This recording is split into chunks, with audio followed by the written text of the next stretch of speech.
climbs off all by itself. It does it itself. Okay? Yeah, you're right there with me though.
Every time I open the hangar door to go flying, I realize that I'm one of the lucky guys doing something that I dreamt of as a kid.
keep smiling through, just like you always do,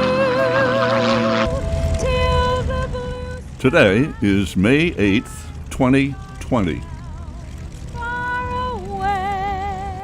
75 years ago, just after midnight French time, German leaders surrendered unconditionally to America, Britain, and our allies, ending World War II in Europe.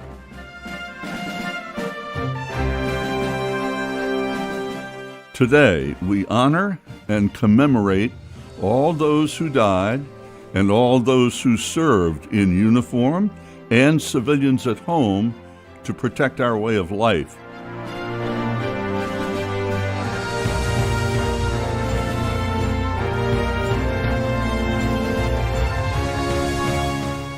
When the Japanese surprise attacked at Pearl Harbor, December 7, 1941, the United States was not prepared for war, but under the leadership of President Roosevelt, ramped up fast and seemingly overnight created America's gigantic war-making capability.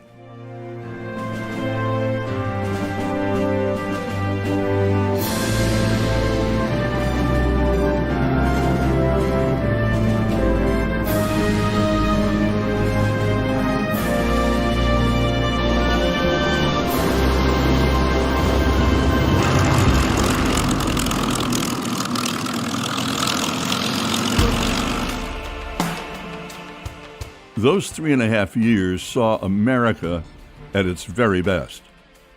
Men, women, and children working together day and night, regardless of skin color or ethnicity, regardless of political stripes or religious choice.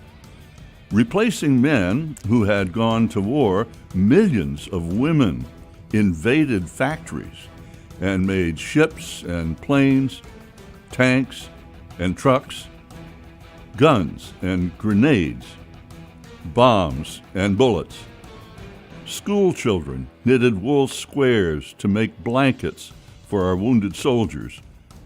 Penicillin was introduced. Americans of all ages embraced rationing of food and everything else needed for the troops on the front lines, and tended victory gardens. Americans working together. America at its very best.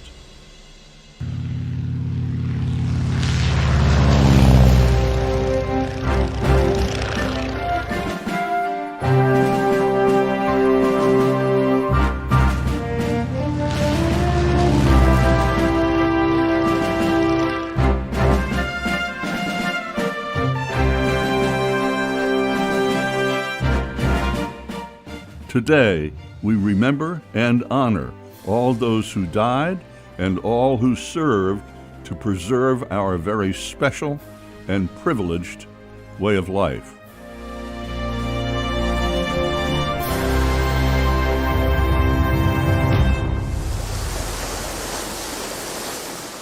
It was a typically beautiful Honolulu morning, Sunday, December 7, 1941.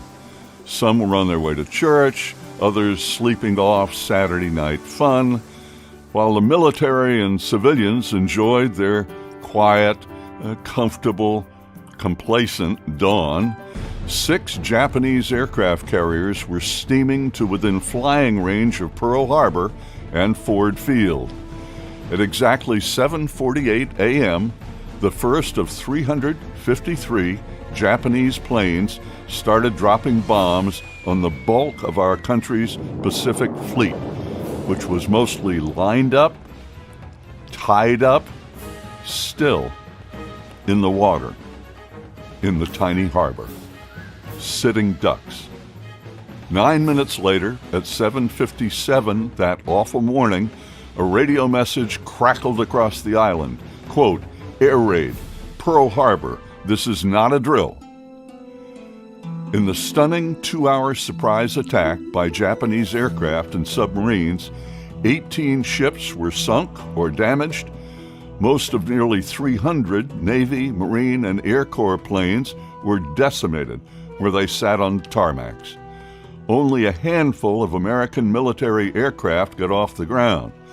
29 Japanese planes were shot down that morning. More than 2,400 of our Marines, sailors, soldiers, and civilians died. Nearly 1,200 were wounded. The world would never be the same.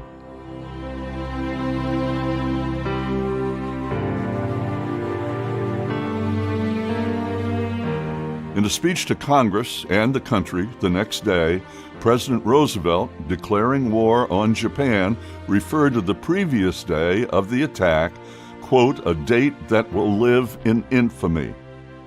A state of war has existed between the United States and the Japanese Empire.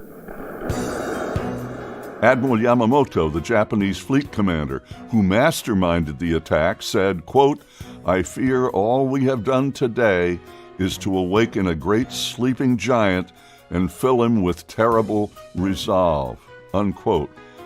Little did he know.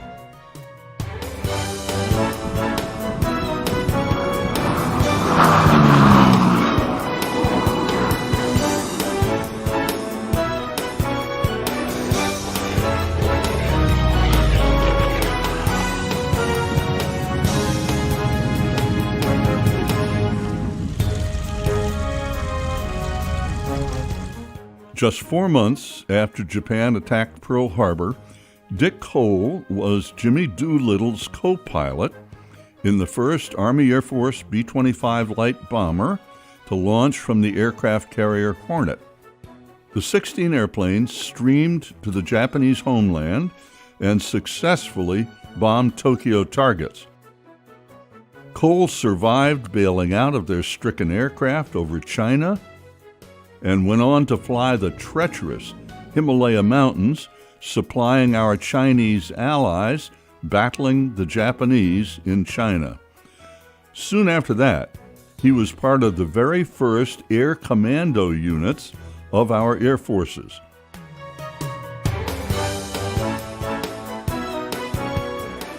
After his long and highly decorated Air Force career, Lieutenant Colonel Dick Cole passed away recently at age 103.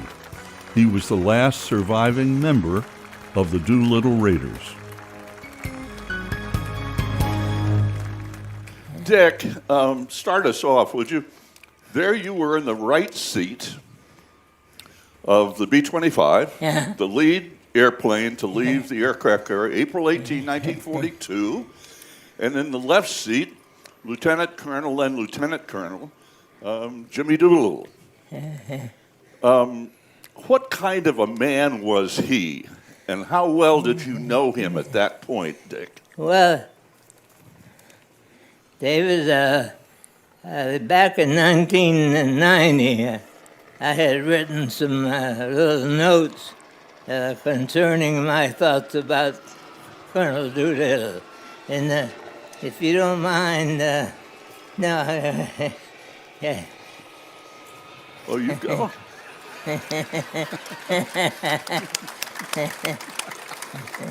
He's always ahead of you, all the time.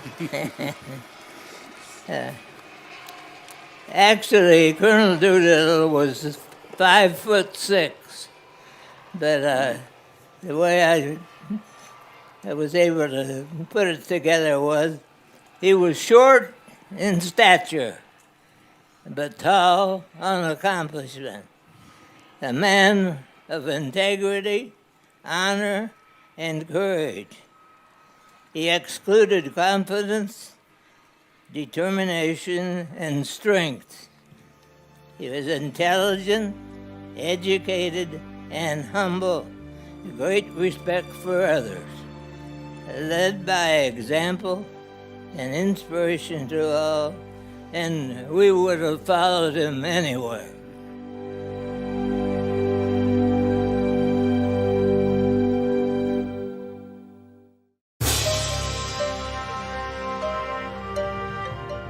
I, for one, wanted to make sure that I arrived at the airplane before Colonel Doolittle. Well, I was a second lieutenant and he was a lieutenant colonel, and I didn't want to get verbally lambasted for being late.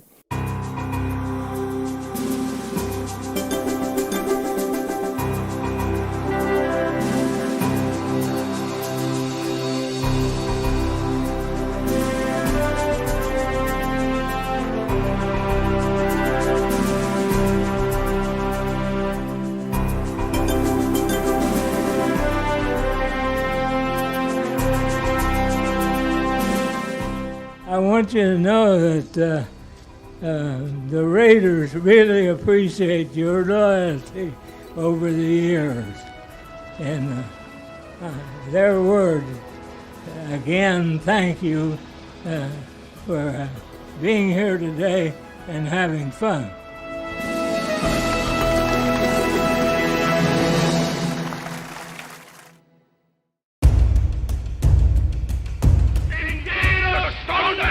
An jedem Tag nur zu denken an Deutschland, an Volk und an Reich, an unsere deutsche Nation, unser deutsches Volk. Sieg!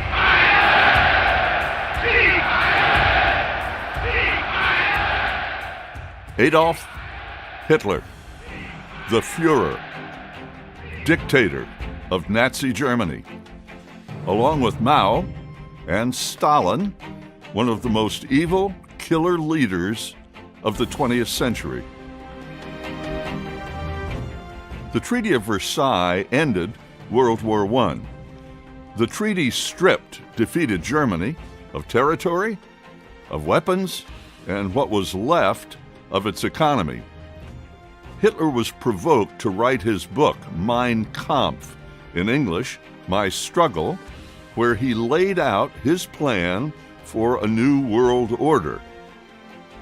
His Nazi party would restore Germany and take over Europe. You know, I was a young guy also in those days, but I think their aim was how to, by political measures, you know, get an improvement of the whole situation. It means primarily economically, politically. And no member of any other party was idolized like Hitler in his party. He was a great leader, you know? And nothing, no word against him, no critique against him. What he said, this was right. Know that. In 1933, he anointed himself Führer, leader, and dictator. Hitler demanded loyalty from every German. Not loyalty to their country, but to him, personally, by name. First thing that was implemented by Hitler after he had taken to power was a Ministry of Propaganda. And under this ministry, all of the information industry had been centralized within half a year. That is, there was only one radio channel that was completely controlled by the Nazis, and all of the print industry, all newspapers, all magazines were under control of a censor that sat in the Ministry of Propaganda. It was strictly forbidden by law to listen to foreign radio stations, to radio stations outside Germany. So the first thing they tried was to limit the Germans' view on the outside world and make them think in the direction the Nazi Party had decided the people should think to. Hitler managed to reduce unemployment within 2 years to less than 1 million. So he was cheered upon like as if he had magical powers. And most of the people thought, well, this Jewish thing is really disgusting. But basically, he seems to be the right man at the right place. In fiery speeches, day and night, to thousands, he preached two great evils, Judaism and communism. Over 6 years, Hitler built an overwhelmingly powerful and tactically brilliant military force, ground, sea, and air. He took over Austria and Czechoslovakia, then in 1939 invaded Poland. Within 3 months, he crushed 6 countries, controlled most of Western Europe, and was knocking on France's door. It was the most widespread war in history. It's estimated that at least 75 million people died. By 1944, more than 2.5 million men and women were serving in the Army Air Corps. Over the course of the war, some 40,000 American airmen died. 18,000 went missing. 41,000 were captured. These numbers seem incomprehensible today. We and our allies in combat and at home paid huge personal prices to save the free world from oppression.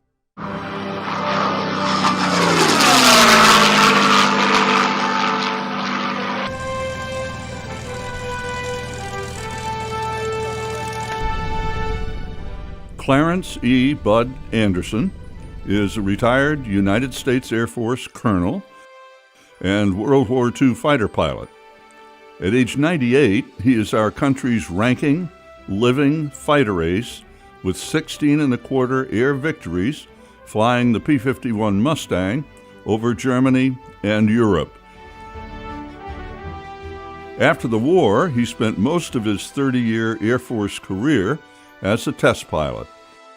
His last assignment was as wing commander of a tactical fighter wing in Vietnam. He is highly decorated and an inductee of the National Aviation Hall of Fame.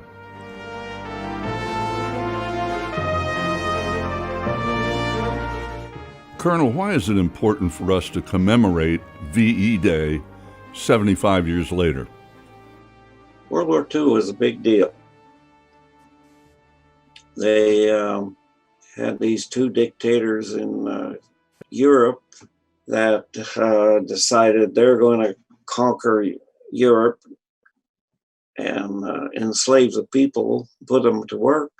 So it was a grave situation.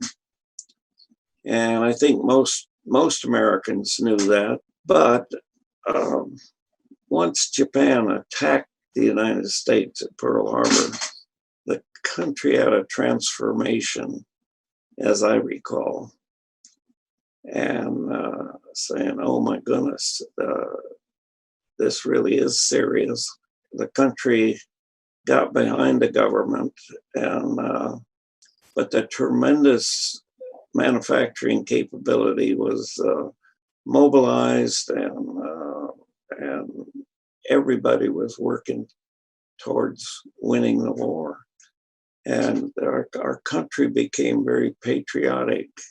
Everybody wanted to know what was going on in the war. Everybody had somebody in the service. And I think, well, they called it the greatest generation, but we were all just doing what we knew we had to do. The whole thing of World War II needs to be remembered. It was just a different time, and I don't think we'll see it again. If there is such a thing as a regular mission, please describe one. How many aircraft, what types, and what were the missions? I would say there is no typical mission. It would be like playing cards. You get a hand, and you got to deal with it the way what's in your hand. But in general, I could tell you most of our missions were escorting the B-17s and B-24s over Germany. We were transferred to the 8th Air Force. Let's say a mission to Berlin, perhaps. We had a B-17 group very close to us, and we could hear them taking off while we're still in bed. So we'd go to the big briefing, and then we'd find out where we're going. Then you started the engine up on start engine time, and you taxied out, and then you looked for your flight to come by. And then you taxied out and got in position. Here we are now. We're taxiing out 16 airplanes and probably had 2 spares behind that. And then the leader would set course. We'd fly kind of line abreast on a straight course towards our rendezvous with the bombers.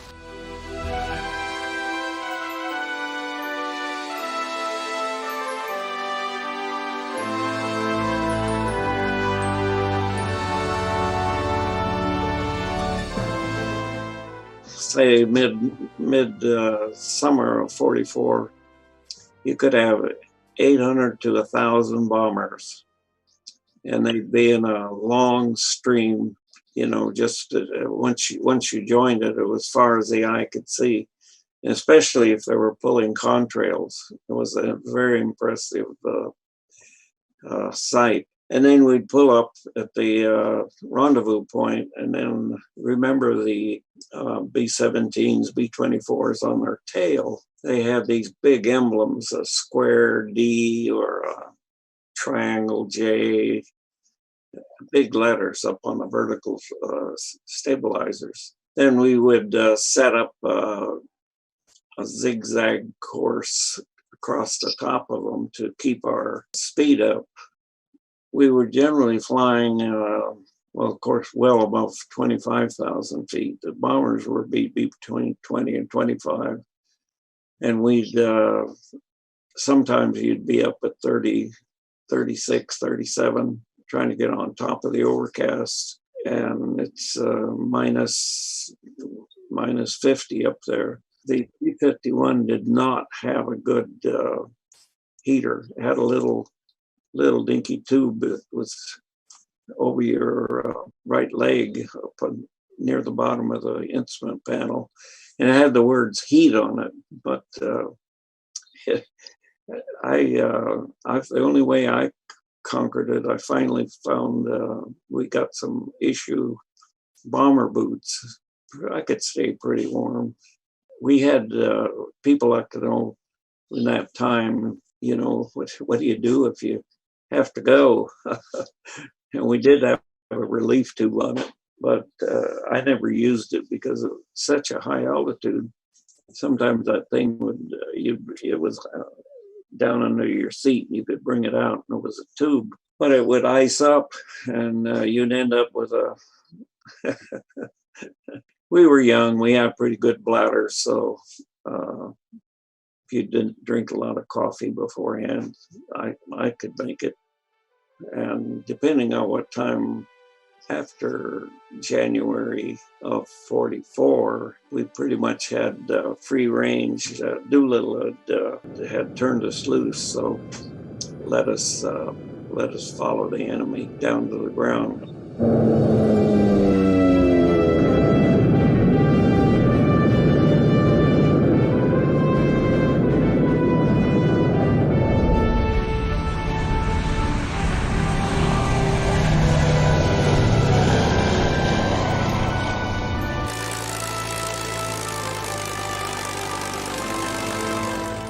Jimmy Doolittle is known for that daring B-25 1942 air raid on Tokyo. But how profound an effect did he also have on the air war over Germany a couple of years later? General Doolittle was my personal heroes. When we first got over there, the 8th Air Force in November of 43, the 8th Air Force was in trouble with the bombing. They thought that they could go over there in these large formations by themselves. They didn't even need fighter escort. Remember, we call them the Flying Fortress. Fight its way in, fight its way out. Well, they forgot to tell the Luftwaffe about it, and they were taking a tremendous toll. And they finally had to have a bombing halt in late 43. So they told us how to escort. They wanted us to stay close to the bombers. They wanted us to fly over the top, around them. They wanted to see you. They wanted us close. That, as it turned out, that wasn't the best way to do it. They said when the enemy attacks the B-17s, we want you to drive them away and come back. We actually had an altitude limit. We could go to, we could follow the enemy to 18,000 feet. And if we hadn't shot them down, we had to break it off, come back up and escort. So that's what we were doing up through the time until Jimmy Doolittle took over. So when he arrived, he went down to 8th Air Force headquarters and walked in there, and he saw this big sign over the door that the mission of the 8th Fighter Command is to bring the bombers home safely, something like that. He said, "Who put that up there?" And General Kepner said, "I don't know. It was here when I got here." He said, "Well, tear it down. The mission of the 8th Fighter Command is to destroy the Luftwaffe." And he said, "From now on, you fighter pilots, we want you to, when you engage the enemy, follow them, take them to the ground and kill them." But we could also turn a squadron, perhaps, let them go out and freelance and see if they could find these huge formations of Germans that were concentrating, joining up in maybe 100, 200 airplanes and try to overwhelm the escort in one spot. The spring of 1944, I think most historians agree that that's when we broke the back of the Luftwaffe.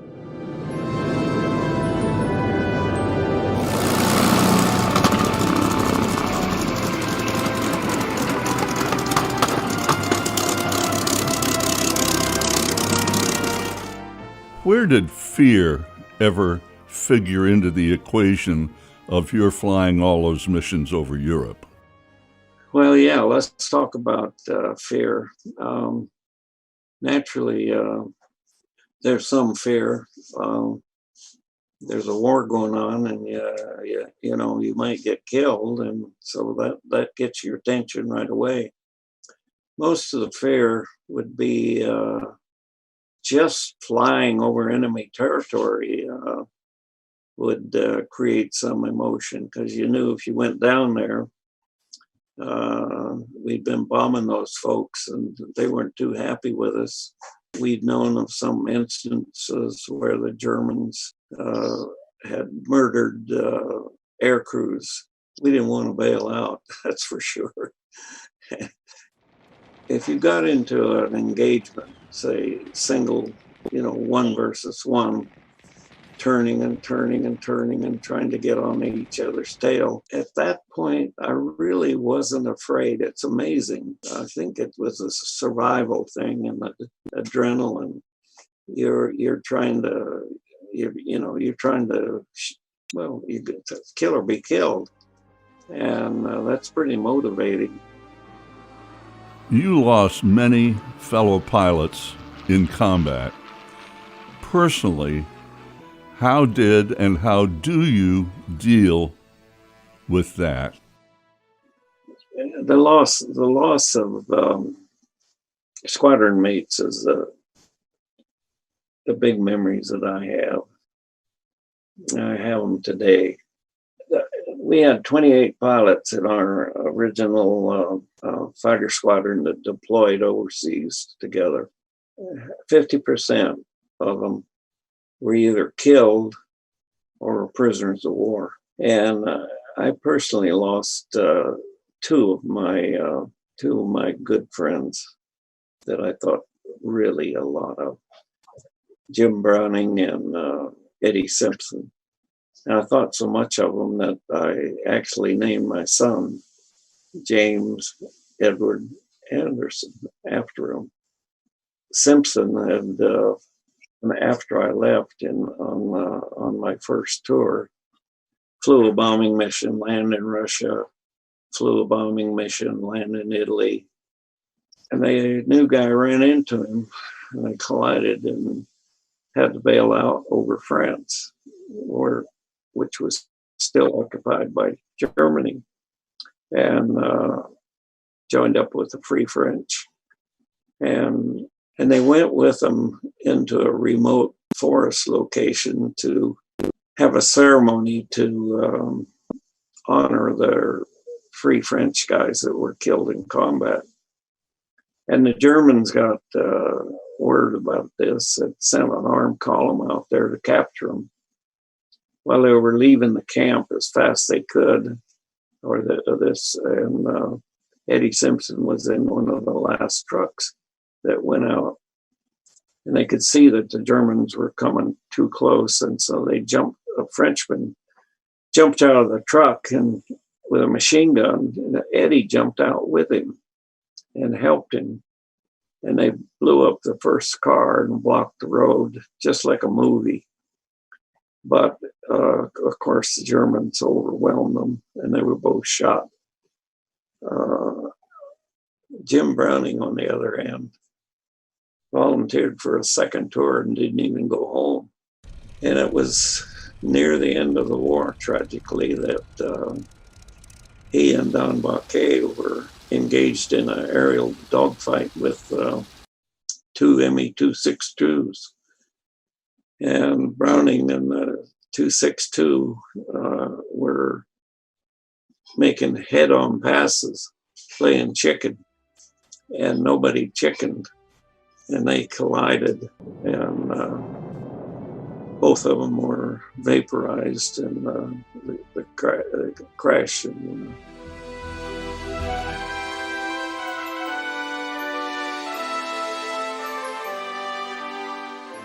How proud were your maintenance crews of their work on your airplanes? Well, our ground crews were, my ground crew in particular, were fantastic. I flew that 116 missions, which is 480 hours and 20 minutes, I think, without a single abort, mechanical abort, or any kind of an abort for the whole time, which is an incredible record. And it's all due to my crew chiefs. And Otto Heino was my crew chief. And later I picked up my armor, Leon Zimmerman, Corporal Zimmerman. They weren't doing the dying, but they were doing the work too. So I can't say enough about the crew chiefs of the world. We couldn't do without them, and I had the best of the best. They kept me alive.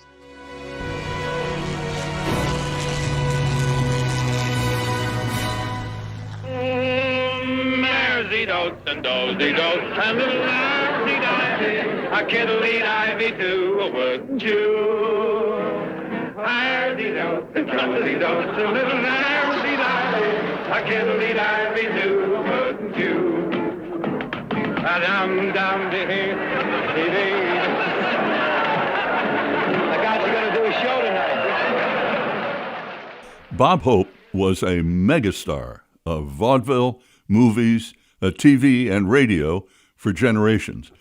Beginning in the early 1940s, around the start of World War II and throughout the war, Bob Hope performed his regular weekly radio programs 144 times, nearly all of them on location as near to combat front lines as possible. He boosted morale where it was needed most among our young men and women fighting for our freedoms. Thank you. How do you do, fellas? This is Bob. This is Bob, Command Performance Hope, telling each Nazi that's in Russia today that Crimea doesn't pay. Hope's eldest daughter, Linda Hope, is an author, award-winning TV producer, and chair and CEO of the Bob and Dolores Hope Foundation. Linda, why is it important for all of us to commemorate this 75th anniversary of the end of World War II in Europe? I think the important thing is really to remember earlier days, the days of World War II, and to acknowledge their heroism and the sacrifice. And I think it makes it even more relatable today because all of us are going through a period of some kind of sacrifice for a better good. And I think it's something that we can all relate to. Where did the idea come from for your dad to do these programs on location, often at frontline military bases? Actually, it all happened sort of by chance. One of Dad's writers had a brother who was serving at March Airfield. He said, he told his brother that they were starved for entertainment, and why didn't he bring the Bob Hope Show down there? And he did, and the rest is history, because the audience was just so receptive and so starved for entertainment. And in those days, the entertainment picture was a lot different than it is today. And they really appreciated having somebody who was a star at that time come out and make them laugh. Describe your dad's radio programs in front of thousands of troops. Well, actually, I wasn't there for them, so it's very hard for me to say with any real authenticity. However, I've seen enough photos and heard enough of those broadcasts to know that they were certainly very well received. The first show that Dad did away was at March Field in 1941. What were the reactions from the troops? The reactions of the troops were just phenomenal. To see their radio stars there in front of them performing was just very uplifting and very meaningful to them. I mentioned the Bob and Dolores Hope Foundation that you chair. What is your mission? When Dad died, or before Dad died, he committed to leaving really everything that he gained through the generosity of the American audiences. He left that all back to the American public. He gave all of his books and papers to the Library of Congress to be used for the benefit of the American people. He left all the proceeds of the sale of his estate to his foundation, and the mandate for the foundation is to really continue his work with the troops. And so that's what we're doing, and to help those in need. How fulfilling do you think those experiences were for your dad, and how committed was he to our troops? I think those experiences that Dad had during World War II with the troops was really mind-altering and changing, life-changing. He came to really realize that it was an important part of his life and something that he was really made to do. He was given the talent, and he felt a commitment using that talent in the best possible way. Dad certainly was and continued to be committed to the troops, and ended up performing for the USO, well into his 80s, I guess. So that's been a part of his life, and an important part. I think the fact that Dad was very successful in his career, but the thing that was most meaningful and most important to him really was the work he did with the troops. Thanks for the memory of sentimental verse, nothing in my purse, and chuckles when the preacher said, for better or for worse, How lovely it was. This is Bob Hope. Well, this is it. That day we've been waiting for, that day we've been praying for. This day means so many different things to so many different people. To the men who made this day possible, who wrote VE on the calendar in letters of blood, we know that it means the beginning of life again. It means a girl with gold, or with midnight or the setting sun in her hair. It means children known only by snapshots. It means home. Thanks to their sacrifices, we still have homes. Thanks to their sacrifices, there's one place left where you can still walk down a street and find all the buildings still in one piece. That was their promise to humanity, to sacrifice, and the world knows how completely they've kept their promise. To their wives, mothers, all their relatives and friends, this day is a day of relief. It means the end of worry and of sleepless nights. We've been headed for this day, May 8, 1945, for 3.5 years of war. 3.5 years is a long time. For many Americans, it'll be forever.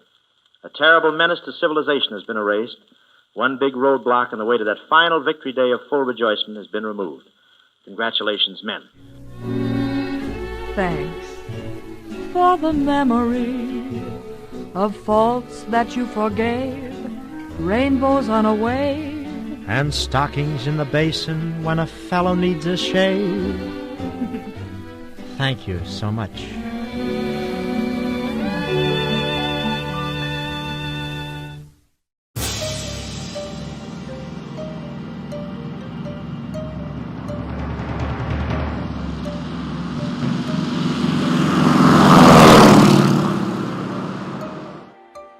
Japan's devastating surprise attack on Pearl Harbor, December 7, 1941, launched the United States into full-blown total war with Japan, Germany, and Italy. Our civilian economy was transformed from civilian to wartime production, it seemed, overnight. Tens of thousands of young men enlisted or were drafted into uniform to fight the war. This left millions of jobs unfilled, and women came to factories all across industry to make guns, planes, and every other conceivable product to win the war.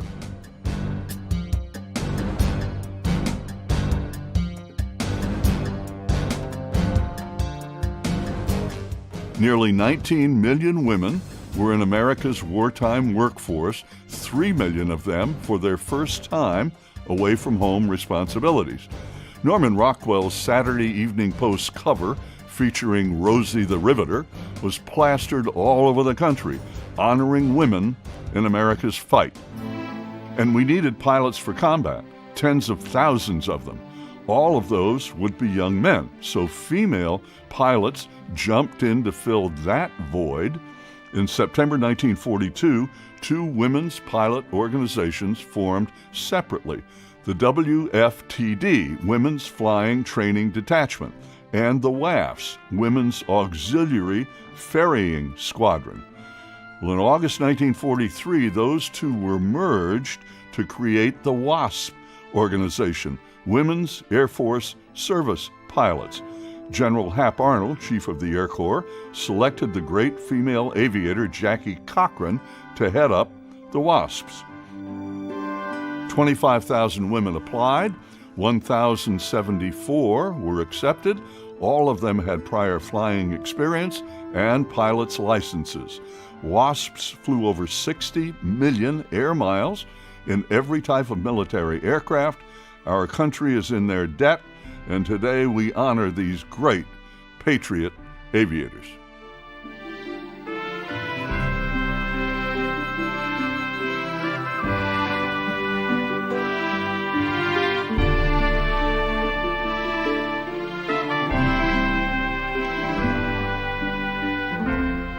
Schutze, start us off here.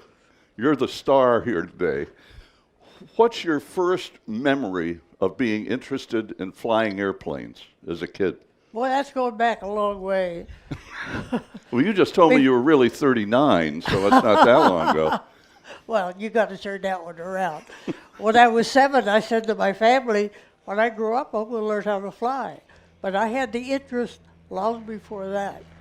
What was your parents' reaction to your telling them that you wanted to fly? You're crazy. Girls don't fly.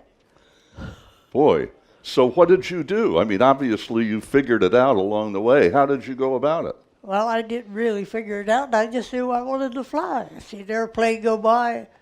And when I was a youngster, an airplane going by one every 10 days, that was a big traffic pattern. I just studied. After I learned how to read, I read everything I could on aviation. I even took my brother's Boy Scout magazine to read the articles on aviation there. I was really gung-ho. So how did you get around your parents not wanting you to fly? I mean, you had to raise the money, you had to keep it from them. What did you do? Well, they were very supportive. If you had a dream, they figured, try it. If you don't make it, at least you had a dream. Huh. No use going through life without a dream. So you went to night school, yes? Well, I went to night school, but that's only because it was the CPT program.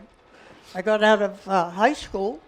They had a little article in the paper about there was aeronautical classes. I signed up. But when it was a test, they were going to pick 5 young women, as I understand it, to have scholarships to learn to fly, correct? Not women, men. When I reported for this ground school, I found out that there was a scholarship involved. 5 scholarships, of which only 1 could be a woman. There was only 2 women in the class, so I figured I had it made. But I also found out that the guys that were taking the course had taken it 3 or 4 times, so I figured they'd pass on perfect attendance.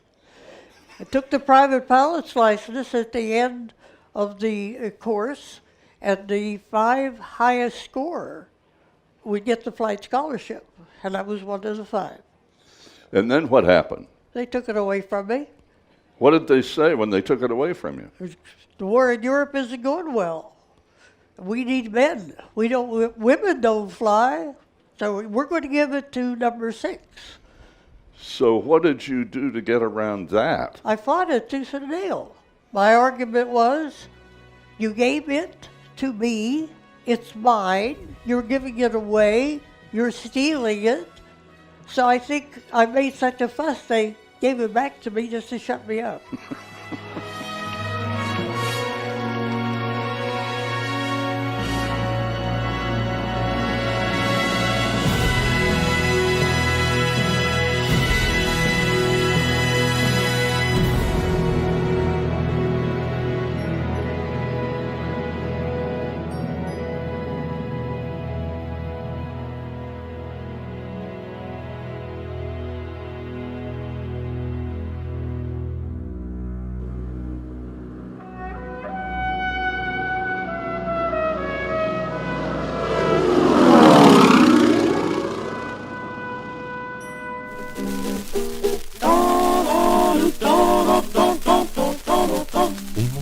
All the day long, where the rain has shined, she's a part of the assembly line. She's making history, working for victory. Rosie, the riveter, keeps the sharp. World War II was underway when Connie Palacios was 18 and just out of high school.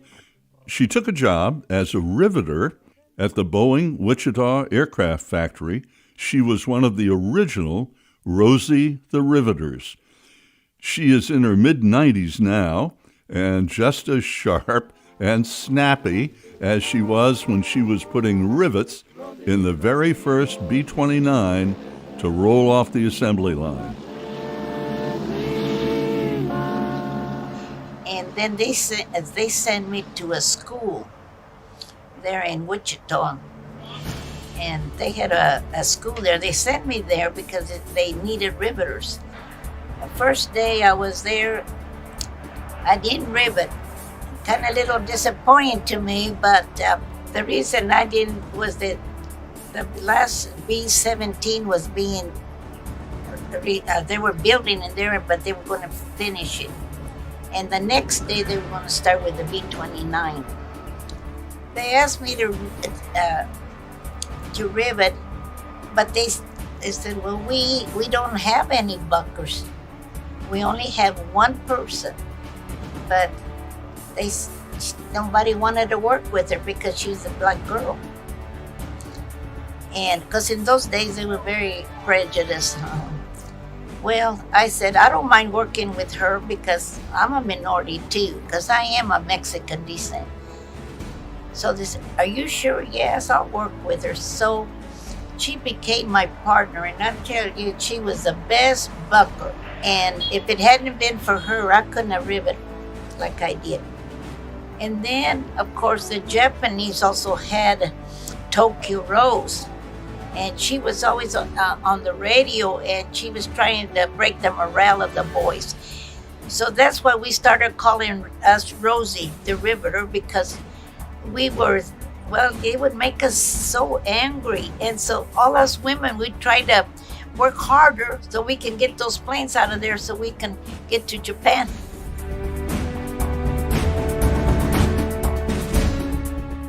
Well, it's a better life, I tell you, because we don't have the prejudice we used to have. And everybody is treated more equal, you know, and it's a great place to live, America, because I've been in foreign countries. I went to Venezuela to help build a church in '97, and I tell you, there's nothing like the United States.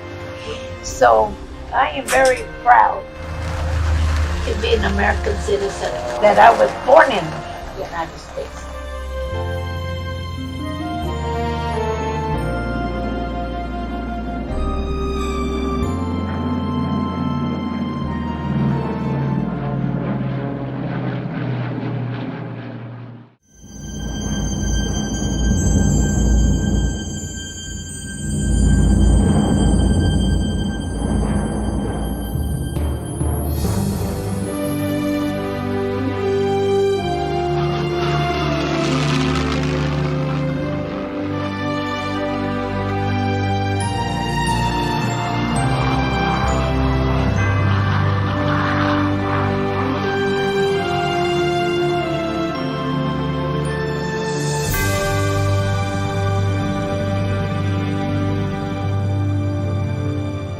The great aviator Jimmy Doolittle said that Bob Hoover was the best stick and rudder pilot ever.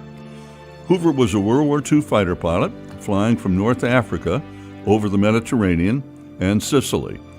He was shot down by the Luftwaffe and spent 16 months in Stalag I, a German prison camp in northern Germany. After several attempts to escape, he was finally successful. He commandeered a German fighter plane and flew himself to safety in Holland. Later, as a test pilot, he flew chase on the Bell XS-1 rocket flight that broke the sound barrier for the first time in 1947 and did take that famous photo of the flight. He is an inductee of the National Aviation Hall of Fame.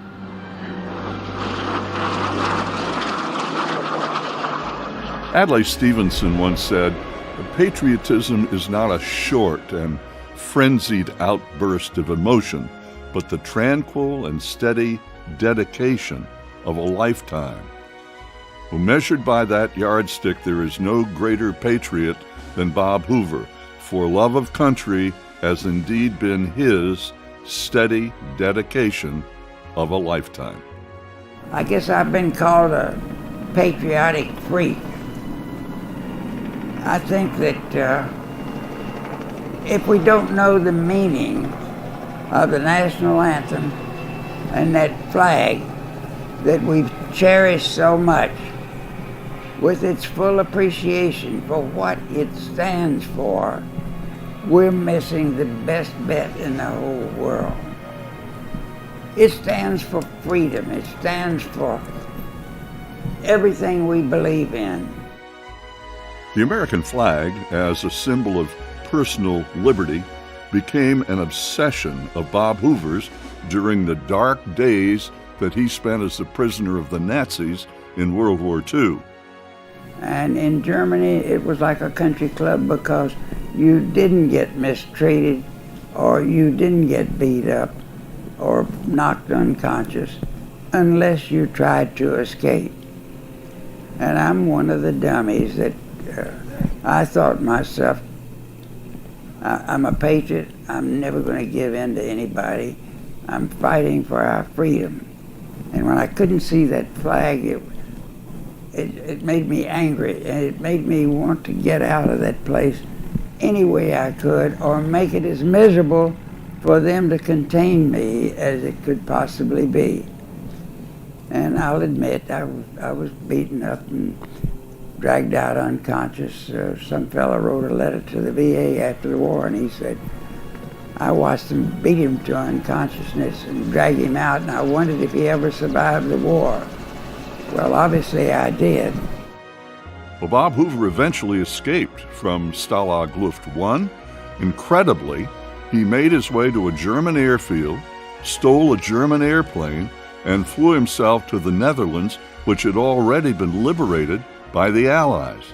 After the war, he was assigned to flight test at Wright-Patterson in Dayton, Ohio, and became a member of an elite cadre of pilots developing a whole new age in aviation, the jet age.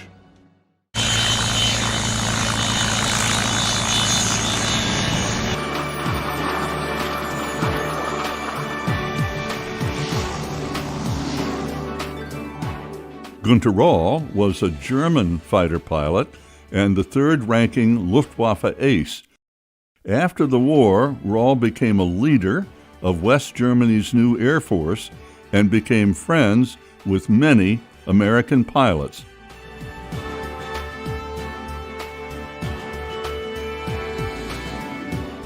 A fighter pilot has a personal relation to his enemy. He sees him. It's man to man, where we had the real dogfights in Russia, because you could see his face. So we respected each other. He fought for his country, I fought for his country, and we had personal contact in the air. So you have a personal relationship, and this is that the fighter pilots after the war became friends. It's typical. I'm a very emotional guy for a fighter pilot, I'll tell you, but I love this country, and every young person who lives here ought to be blessed to know that they've been so fortunate to be born here. And when the time comes, if you have to do your thing for your country, you better damn well step up to the bat and do it. Anybody who's so fortunate, he feels the same about his country. 3 wars and I'm still here. I'm 88. I feel fine. I'd go to tomorrow and fight, but I wouldn't fight against Günter. I remember one evening after a hard day of work, we were working on the biography, and we sat right here on under the porch, both of us with a glass of whiskey in our hands, and didn't speak for a couple of minutes. And suddenly, into the silence, he said, "You know what? I looked into the faces of most of the guys I had to kill, and tears ran down his face." And I said, "Why so?" And he said, "You know, the air war on the Eastern Front took place in altitudes below 5,000, 10,000 feet. Nobody wore an oxygen mask. And when you engaged, you came across the guy before you turned in. And I could see them, and a minute later they were dead." And that was something that surprised me really, because at first glance, he's just a cool-cut warrior, you know. But if you get to know him a bit better, and not only him, this might be true for most of the World War, or many of the World War II veterans, it really bothers them and will bother them till they do their last breath.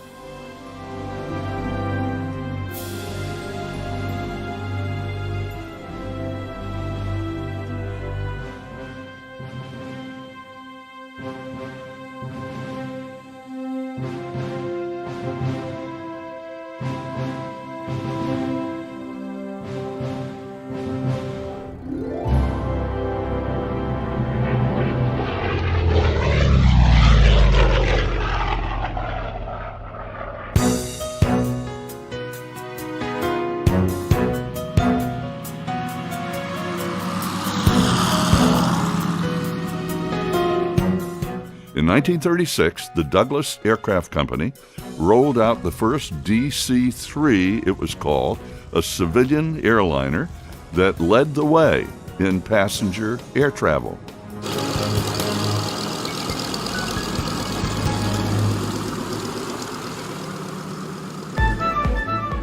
And when World War II broke out in 1941, military leaders saw that a modified DC-3 could be very useful in combat.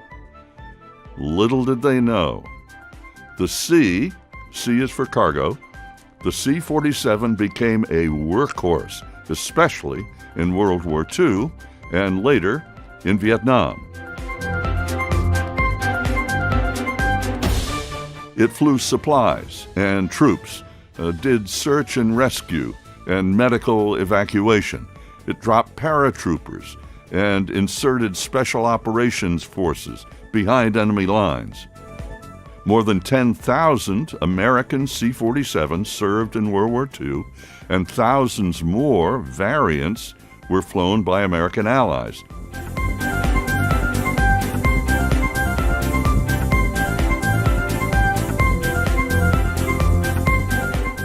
The plane served in every theater during World War II. In July 1943, C-47s dropped 4,300 paratroopers on Sicily as part of Operation Husky to drive the Nazis from the island. In 1944, C-47s inserted special forces behind enemy lines for the very first time to clear Japanese from Burma.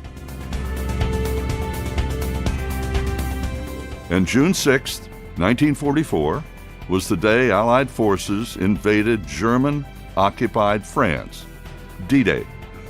The night before, over 1,000 C-47s dropped 18,000 paratroopers into France in darkness. At dawn the next day, Allies stormed the Normandy beaches, 6,000 ships and landing craft, 11,000 aircraft, and over 150,000 soldiers, sailors, and Marines. It was the beginning of the end for Nazi Germany.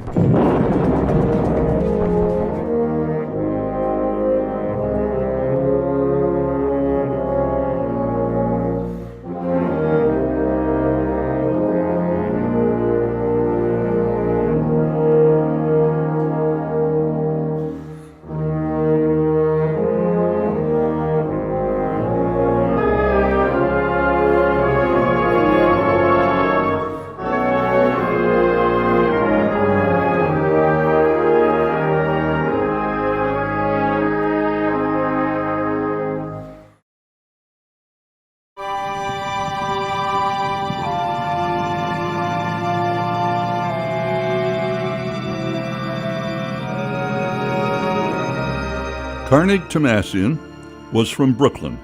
He enlisted in the Army at age 18 and became a left gunner on the B-29. On his third combat mission over Burma, there was an explosion. He bailed out and spent 6 months as a prisoner of the Japanese. He was one of only a few survivors of that POW camp. He was liberated, recovered, and came home. He was discharged as a staff sergeant at the age of 22. So you're taken prisoner by the Japanese. Right. How were you treated? Well, Japanese were Japanese. It was a... What's that mean? It was a different philosophy of life with the Japanese at that period of time. They were... The ones that were guarding us were of a different caliber. They must have been chosen to be cruel. I don't know what it is. I remember once I was dozing in my solitary cell, and I was sleeping, and Brooksy, my radio operator, said, Tommy, get him. He guy's guard's coming. Well, I got up in the stupor and just stood there, and he just came in and by. Now, what happens if you don't? What happens if you don't? Happened to me. He brought me out of the cell at another time. He put the gun to my forehead, and he clicked it, and it was empty. And he laughed with his gold tooth sticking out and shoved me back in the cell. Well, boy, I almost passed out. They had this fun, and on Friday nights, when they drink, they would come and beat up the guys for nothing. For nothing. Carnegie, you were liberated, got better, hospitals, got in C-47, found your way back, on your way into LaGuardia. And you wrote that the pilot came across the harbor. And where did he bank the airplane? So he said, look out the side window of the plane. And so we all looked out, and he dropped down to about 500 feet, and he banked around the Statue of Liberty. I can't express what that did, what that meant. I was home. That was my home. It was just,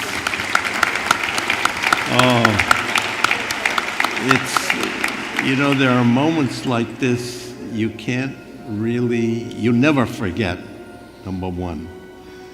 And the other moment that I'll never forget is I went up to my apartment where I lived, and a Spalding ball came down, and I picked it up, and this little kid comes up with his hat on the side and his big glove, oversized glove. "Give me the ball," he says. I said, "Oh, all right. Give me the ball, I'll waltz one up your snot box." I was home.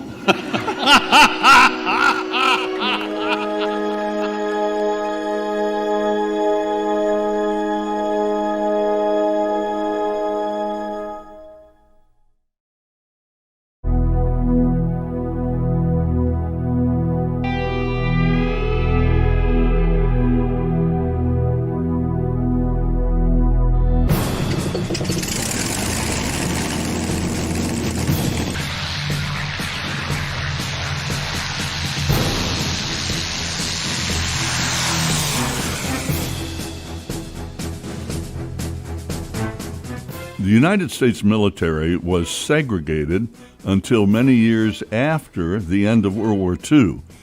There was as much racism in military leadership as in much of the country. When World War II began for our country at Pearl Harbor, young colored men by the thousands rushed to enlist to serve, but were told they could only do menial jobs, that they had, quote, smaller brains than whites, had inferior mentality, lacked courage, and were unfit for combat, end quote. Nonsense, of course, as colored troops had served with honor and distinction in every war from the American Revolution through the Civil War and World War I.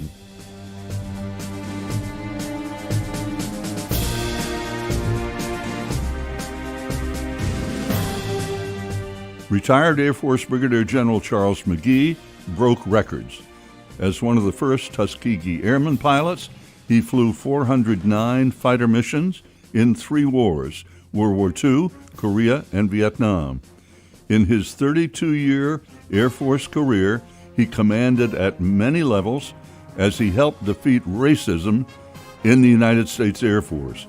He is highly decorated and an inductee of the National Aviation Hall of Fame. So where did it come from in you and your colleagues to be able to say, I will not only join to defend the country, but I'm going to join and fight racism? What did it take inside you to do that? Well, I think number one, and I think the first thing that we were all thankful that we had parents and grandparents that said, go to high school, go to college, let's get an education. And that was a requirement when the war broke out to have that education. So that was important. In my own kind of growing up, I did learn, I guess you might say from a religious point of view, treat your neighbor as yourself, as you want to be treated. A little later, in my years, I was glad to be a Boy Scout. And I still say that if we all live by that Scout oath and those 12 Scout laws, trustworthy, loyal, helpful, friendly, courteous, kind, obedient, cheerful, thrifty, brave, clean, and reverent. If we all, yes, indeed, folks, if everybody lived by those laws, we'd have quite a different country. But that was the type of thing that helped me, and I realized fighting doesn't solve an issue. You're bruised and you're still mad at each other. So it takes a little different way of living, and I think that's what sustained the majority of those that became a part of this first experiment, because the Army said we studied and we know it isn't going to work. So that was the term. They called it the experiment. Exactly. The experiment was authorizing the 99th Pursuit Squadron. Of course, the fine print to maintain segregation said all of the necessary support. So besides 32 pilots, that's a couple hundred technicians and mechanics, and of course you needed medical and communications, and also it's almost another couple hundred, supply another couple hundred people, because they insisted on segregation, and that 99th went into combat taking care of, still segregated overseas, but attached to white groups, but not at the same base.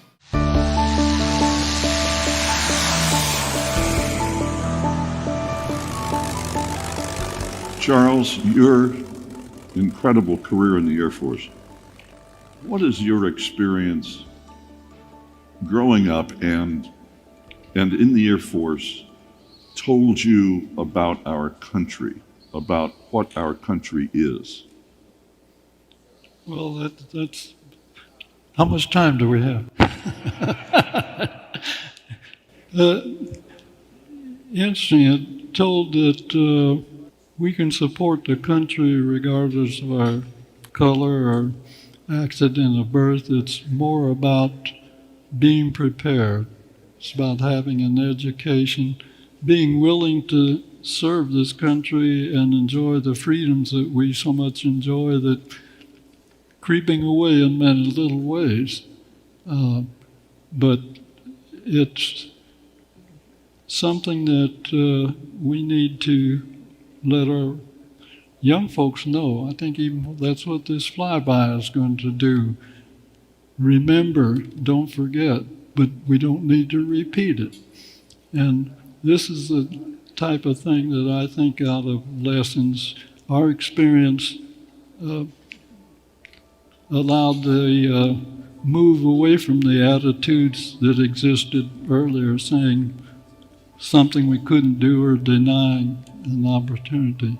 But it lifted up the challenge of being prepared, and this is a challenge to our young people today. There's so much going on, but it's the things they need to know to be a part of our country's future and continue to enjoy the freedoms that we have.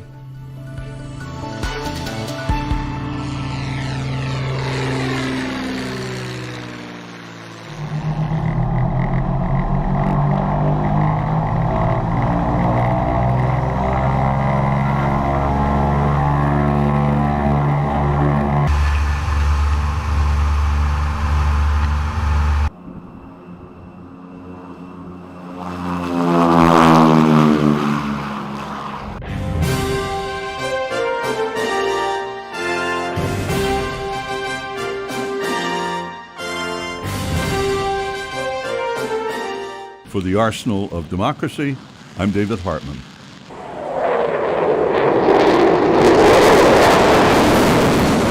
God bless America, land that I love.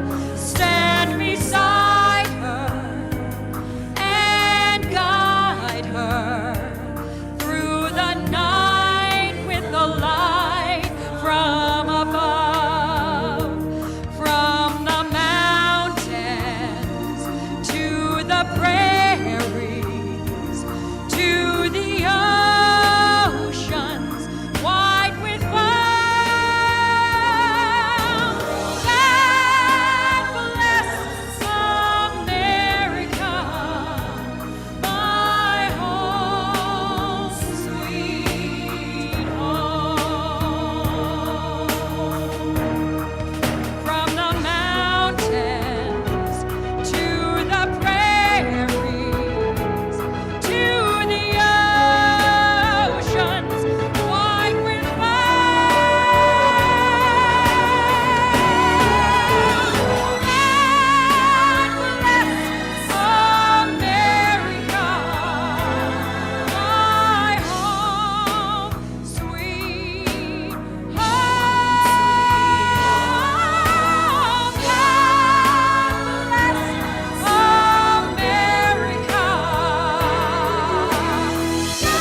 come home and thank you.